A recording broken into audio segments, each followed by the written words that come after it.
Michael, in the August Love Gift, we have a lot of good conversation that we had in these chairs, and that's coming up. And one question we didn't answer in that, or ask in that Love Gift, was this one.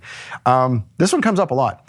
Do Jews and Gentiles who now accept Yeshua, so they're no longer Gentiles, and they start obeying the Torah as best they can, do those two people groups have the same responsibilities according to keep the Torah?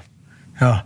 According to the Word, that there's one Torah for everyone, just one Torah, not another one, not a made-up one and a real one, but one Torah, one set of commandments we all keep.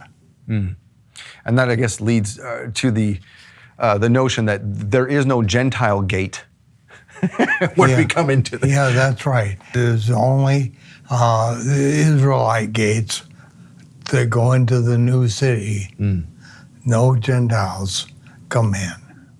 So we have to join ourselves to Israel. I think that's where a lot, I mean, me as a Christian for many years didn't understand that we are to, we're adopted into the family of Israel. We are grafted in, and therefore we come under Israel, not under Judaism, but under Israel.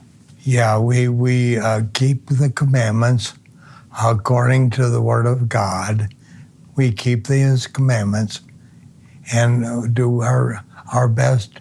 It's the commonwealth of Israel, the wealth that is common to all of Israel. That's what we're partakers of. That's like Canada. Canada is of the Commonwealth of England. It's not England, but we get all the benefits of England. Commonwealth. Exactly. Yep, the Commonwealth. Yeah, so I think a lot of people misunderstand that. And that's maybe where they get the idea that just because we do the Torah to our best ability, as you said, they think we're coming under Judaism. But that's not it, is it?